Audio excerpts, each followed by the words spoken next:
Hey everyone, and Tony here with a review of another Nicktoon that I loved ever since I was a kid, but nowadays it's kind of underrated and kind of forgotten by certain people, except for the people who've grown up with the show in the 90s, and that is none other than KaBlam, which was created by Robert Mittenthal, Chris Viscardi, and Will McRobb.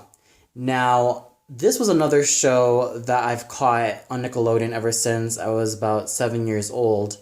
And I didn't really catch the show in the first place. I basically caught the shorts that were featured in the show, like Sniz and Fondue with the episode Mod Stylin' and The Offbeats, which had that twig episode in which Betty Ann finds a twig on the ground and she wants to save its life and make it live again. And, well, that's how I was introduced to KaBlam. Until I saw the show in its entirety, that I was totally blown away.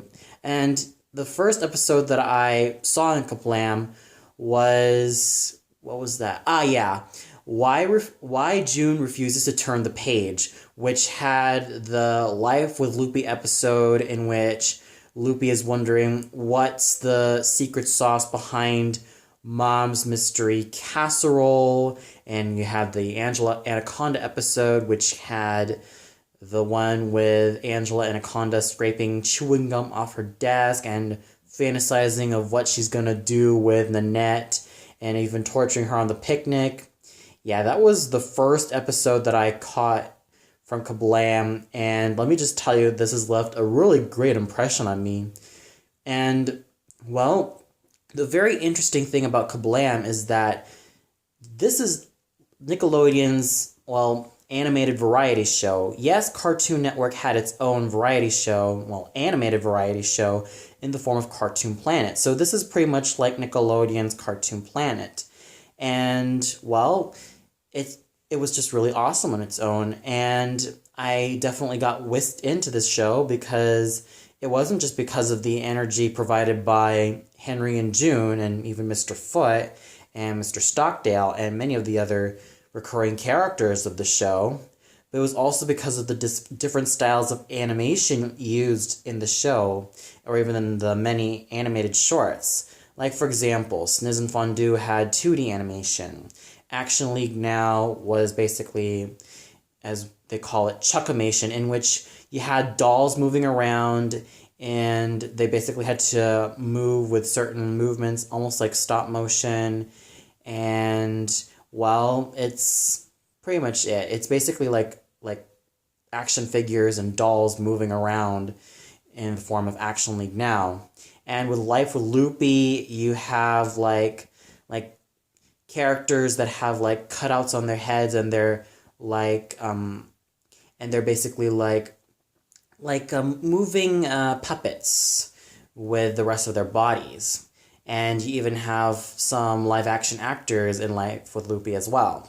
And then Prometheus and Bob used, well, claymation, or basically stop motion. Many of the other shows did use early CGI. They've used stop motion, and many other forms of animation. That's what really made KaBlam a very innovative show for its time. So let's get on to what I thought about the story, the animation, the music, the characters, and the voice acting. Now, KaBlam, like I said, is an animated variety show. So there's almost like a basic structure to each of the stories and each of the episodes that have happened in KaBlam. Like, for example, in the main segments with Henry and June, you have Henry and June trying out different things and going through a lot of crazy shenanigans and even, experimenting with a lot of cartoon physics, animation physics, and anything that is cartoon related, pretty much to educate us, the viewer, who is totally into animation. I'd have to say that their presence in the show when dealing with these type of things is actually really fun, and with the well-balanced humor that has just made me laugh and laugh and laugh for hours, it is just definitely there. And then the shorts that are in this show, you have Sniz and Fondue, which basically talks about two ferret brothers, though they state themselves to be best friends, though I guess to a lot of people they're pretty much like brothers, with like Sniz being the younger, hyperactive, impulsive younger brother who is constantly enthusiastic over a lot of things, and Fondue who's basically the straight man of the duo, and then you have their two roommates, Snoopa and Bianca. And well, I initially thought that those were Sniz and Fondue's parents, but oh well, they basically are roommates living in one roof.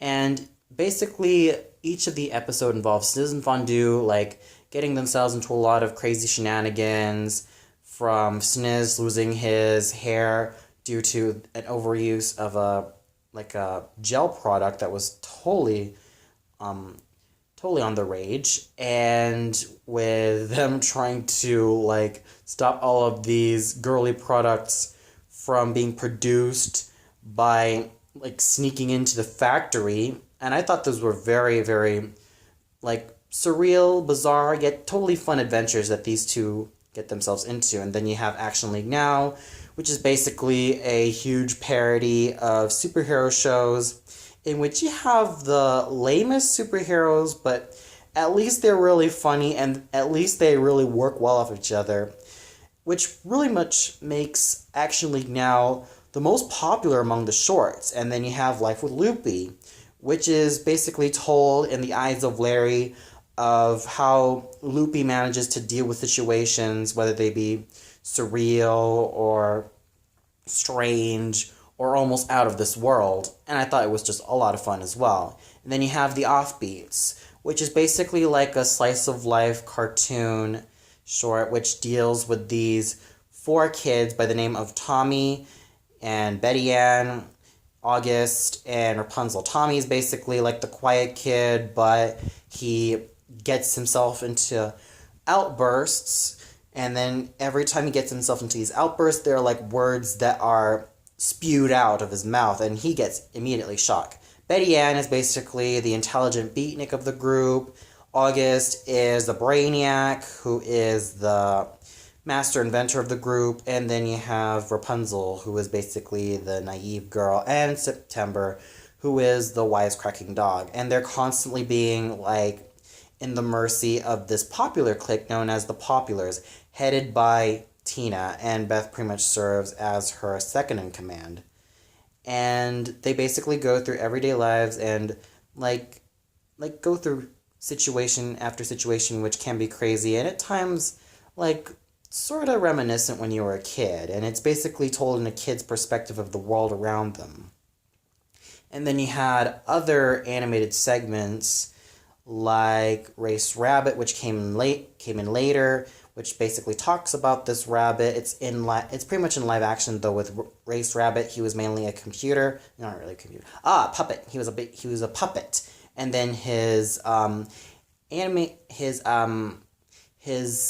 walkie-talkie, or his voice communicator Max, was basically done with a voiceover. And you basically also had other short-lived shows or shorts or that only appeared one time, like Anemia and Iodine, Little Freaks, and also the music videos, my personal favorite being Pizza Rocket, and even Hockey with the Monkey. So overall, the stories, while kind of basic in terms of Henry and June, can prove themselves to be very wacky and very out of this world, and just simply put a lot of fun, and at times kind of down to earth.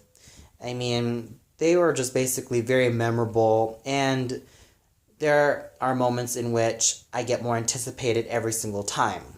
The animation with the main duo of Henry and June is very colorful, and even though there are a lot of jagged lines here and there, and even though the character designs sort of looked more jagged in the first season and a lot less appealing, at least to my eyes, at least they managed to get better and smoother throughout the later seasons. And, well, really shows that through time they managed to get better. I mean, the first season's animation looked kind of unappealing, and I hate to say this, it looked kind of ugly as well, but it was still pretty colorful. It was still really colorful to look at, and it was still quite well done for its time. And then you get to the second season's animation, which was a little bit more polished. Then the third and fourth season's animation was way more polished. And what I've noticed is that there are times that in the third and fourth season's animations, you see that Henry's eyes and that of June's eyes sort of also, when they're exaggerated, they sort of reveal that, okay, Henry's eyes are the same color as his hair color. And then June's eyes are the same color as her hair color. So the animation did get better and better throughout the seasons, and let's see the animation for each of these shorts. Like I've said, shorts like Sniz and Fondue and the Offbeats were done with 2D animation, and both of these, well, Sniz and Fondue's animation is simple, yet quite detailed as well, and very colorful to look at. With the Offbeats, interestingly enough, the Offbeats was created by Mo Willems, who then went on to do the very underrated and very much a cult classic of a Cartoon Network show, Sheep in the Big City. So this was pretty much his starting project, and he was also one of the voice actors of the show. With Offbeat's character designs, it's very pleasant to look at. It's detailed and quite simple as well. The backgrounds are surreal looking, to say the least, with a lot of blurred lines and a lot of almost like you're stepping into like a painting that basically uses like a mixture of colors, and it's the colors are pretty muted in the background. Well, mostly the background colors, but the character designs are simple yet pretty detailed as well. And then you get to Action League Now. Like I said, this is basically Chuckimation, in which they're basically like dolls moving around and through a form of stop motion. And at times they get thrown and disintegrated, which pretty much adds to the cartoon physics, though it's mostly used with dolls. But I have to say that the dolls used in the show are actually reminiscent of like various dolls. Like, for example, Thunder Girl is almost similar to like any Barbie doll that you've seen. And with the Flash, he is almost like a He-Man action figure, or even that of a Conan action figure, albeit stripped down to his, well, nakedness. And, well, it was a very interesting piece of work, and it's no wonder why it's gotten so popular. And then you've gotten Prometheus and Bob, which is basically, well, stop motion. And before I forget, like I said, the basic story with Prometheus and Bob is that Prometheus is an alien that comes to the Stone Age, in which he educates a caveman by the name of Bob, who pretty much screw things up. It's pretty much like a screwball comedy when you think about it.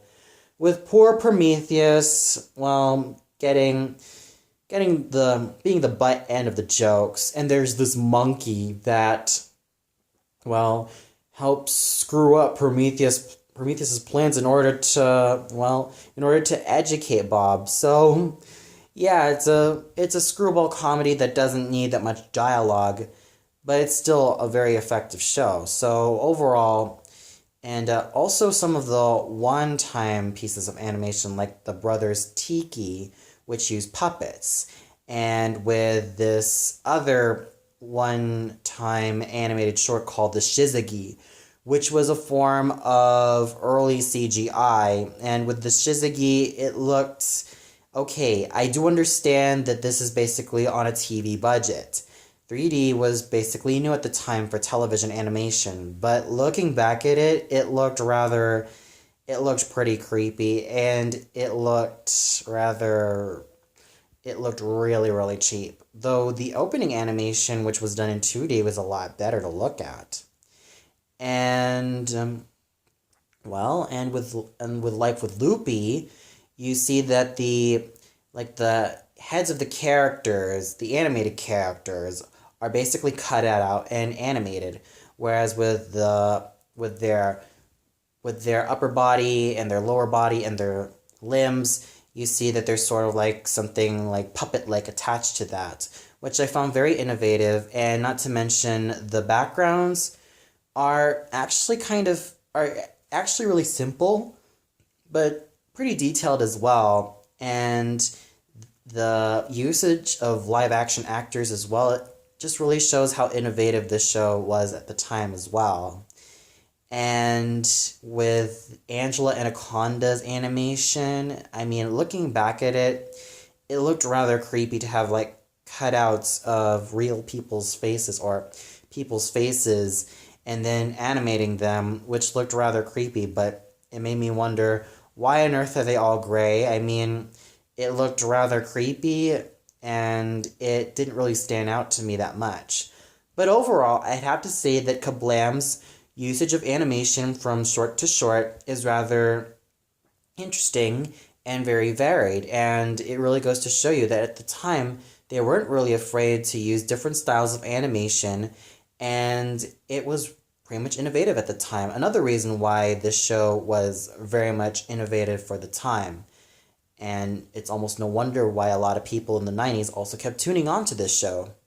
And then you have the music, which I have to say is very much fantastic as well, as it makes a great use of a lot of different musical styles like jazz and classical music, a little bit of rock, and some well-known pieces like the record that Henry was listening to when June was doing the limbo. It was a snippet of Ortrud's Entweiter Goethe from Lohengrin.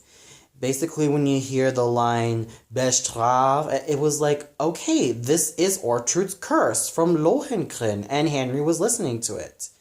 And then you have the love scene, which goes like da da da da da da da da, and which is actually predominant in a lot of cartoons at the time as well.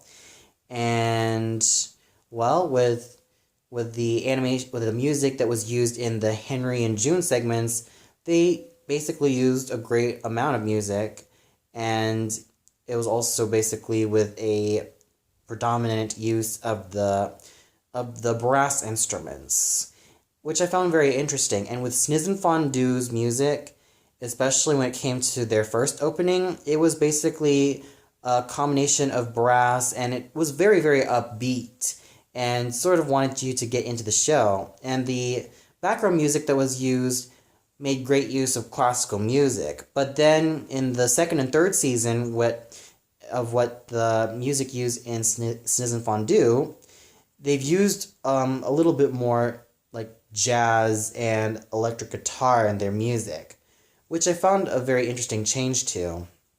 And then with Action League now, its music was rather, it's sort of like a parody of like a lot of superhero shows, so it kind of makes it obvious that it needs some brassy instruments and some synths as well. And I thought it was just great use of music. And then with Life of Loopy's music, it basically had an opening that was like that has bells on it, which I found very calming to the ears as well. With the offbeat style of music, it relies more on smooth jazz, smooth piano playing, which was really, really very pleasing to the ears. So overall, just like the animation, the different styles of music are basically used to the show's advantage, especially when it comes to the characters. Now, the characters that have really stood out for me basically have to be Henry and June, because they really work well off of each other. Now, Henry and June are both like 10 years old. They're basically tweens.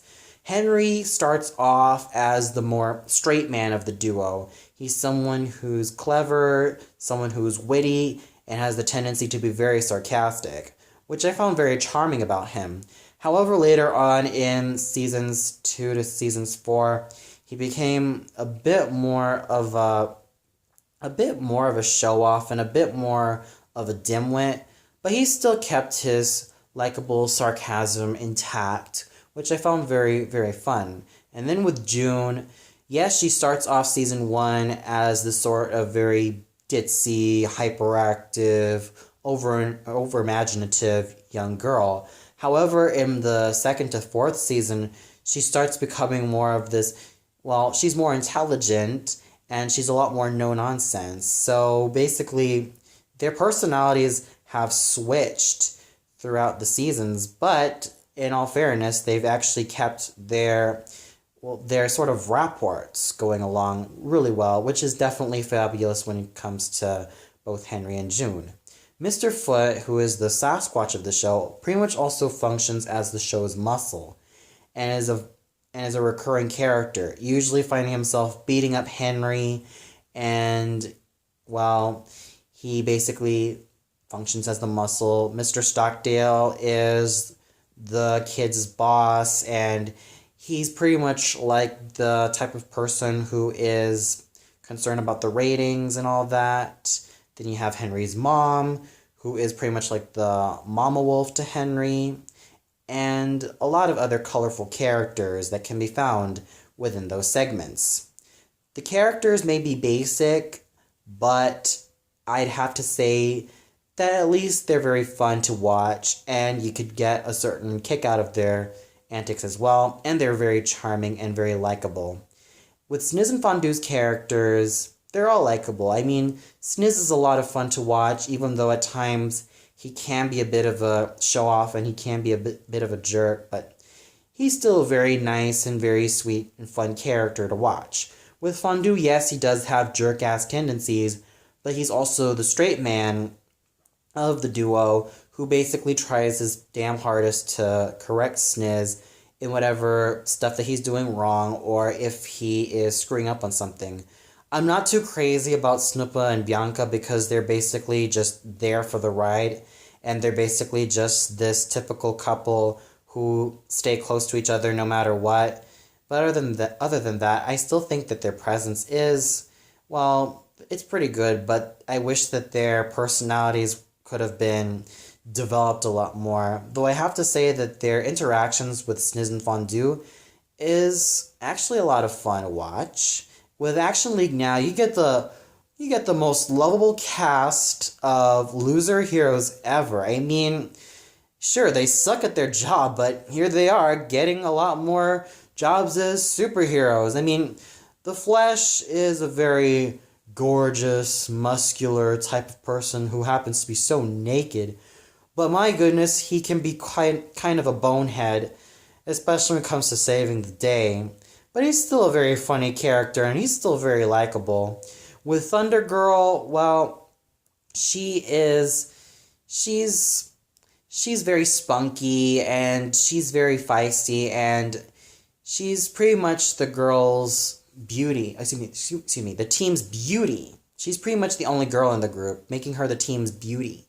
While Flesh is the brawn and Thunder Girl is the team's beauty, Stinky Diver is sort of like the deadpan snarker / the snarker of the group, coming up with such catchphrases like "blimey" or "crikey," meaning that he's Australian. Still a lot of fun to watch. Meltman, oh my gosh, this character, out of all the heroes in Action League now, I'd have to say he's pretty lame. He's a very lame superhero that I don't really care for, but still, he's got very witty and quotable dialogue that is at least fun to listen to. The Chief is probably the most entertaining character in this short because he has a lot of outbursts. He shouts a lot, but they're still so quotable and funny. With the Mayor, okay, he's a very entertaining villain, and once upon a time when I was a little kid, I wanted to imitate his way of talking, and because I found it really addicting to listen to. And, well, one of my family friends and aunties at the time sort of compared my interpretation or my imitating of the mayor's voice to the likes of Marlon Brando, which I'm sure the mayor was trying to, make a spoof of at the time. And Bill the Lab Guy, well, yeah, he does have a lot of clever lines as well. But even then, he keeps saying, there's nothing I can do unless something happens. His daughter Corky is a lot of fun to watch, and she's very enjoyable. And that's pretty much the characters for Action League now. With Life with Loopy, Loopy is she's basically a very precocious and very curious little girl who has a lot of fun adventures. With Larry, he is the straight man, just like with how his relationship with Fondue is with Sniz. So basically, Larry functions as the Fondue to Loopy's Sniz. So they're basically as siblings. Larry's the straight man, Loopy is pretty much the over-imaginative, over-creative, hyperactive young girl. The parents are pretty much the parents. The dad at times does have his goofy tendencies. The mom at times can be quite doting, though at times she can be kind of firm. And in one episode, it's revealed that she also doubles as a secret agent, which I found very fun as well. Then you get to the characters of the offbeats. Now, Tommy, as I mentioned, is a quiet boy who basically, when a lot of people don't really understand him, he manages to let it rip with the words coming out of his mouth. And then he ends up being astonished. With Betty Ann Bongo, she is a beatnik girl who's very smart and very funny as well. And she loves to play her bongos. And, well, she's pretty much the group's straight woman as well. And then you have August, the genius kid. The kid who comes up with a lot of crazy experiments. The kid who is almost like the likes of Dexter from Dexter's Laboratory, and even the precursor to Jimmy Neutron from The Adventures of Jimmy Neutron. So, yeah, but without all of the things that kind of make Jimmy Neutron still a relatable kid. But with August, he's very entertaining to watch, mostly because, like I said, I used to look up to these four as kids. I used to look up to Tommy's, quiet nature. I used to look up to Betty Ann's intelligence and beatnik attitude. I used to look up to August's crazy inventions and his way of thinking and thinking outside the box. I kind of used to look up to Rapunzel when it comes to her being such a sweet person. And I also looked up to September because he's not just the standard talking dog, but just like his predecessor Garfield, he's the talking dog who has a lot of these witty lines and these sarcastic lines as well, and is also the straight man of the group. The Populars, oh my gosh. What more can I say about them? I mean, they are pretty much likable villains, though at times I kind of wish that Beth could have been fleshed out more, especially in the Valentine's Day episode. I kind of wish that Beth could have had some backbone and pretty much called out her friends and said, you know what, I didn't like what you've done to Tommy. I didn't like that you insulted him because, he had a crush on me. I'm going to leave you guys. I probably would have wanted that to end that way, but instead, it's pretty much the status quo. And, yeah, I don't know what pretty much made Tina this way as well. Why is she so incredibly mean to the Populars? Was there something that they've done that kind of made her such a bitch? We don't know. But despite that, I have to say that almost a lot of the characters that I've seen in KaBlam do have these basic characteristics, but at least there's always something about them that makes them likable. I mean, especially Prometheus and Bob. When it comes to Prometheus, he's basically the straight man to Bob's sort of, stupidity or simple-mindedness, so to say. Prometheus is always the one that seems to clean up the mess and even kind of gets so sick and tired of his job trying to teach Bob. And Bob is pretty much the one who kind of fails in doing these type of things. And the monkey, very much hilarious to watch, mostly because he just likes to... He's sort of chaotic as a character, but when it comes to the character dynamics with these three, it's something that you could reckon with. And it's something that I basically had a lot of fun watching. So overall, the characters may be basic in their characterization, but there's always something fun and charming to watch about them. Not to mention the quality of the voice acting, no matter which short, was just all around fantastic. I mean, Noah Segan and Julia McIlwain both work on each other's roles really well, and they really have great chemistry. And did you know that Julia McIlwain is also nowadays a character actress in a lot of live action TV shows and certain movies, and is also a singer? Yeah, she did prove herself to be a really good singer in the telethon episode. Then you have the likes of Rick Gomez as Sniz, who was also Endless Mike on The Adventures of Pete and Pete. Interestingly enough, the voice actors for Action League Now were also radio personalities in Pittsburgh, Pennsylvania, like Chris Winter, who voices Thunder Girl, and Jim Krenn, who voiced a lot of the male characters in Action League Now.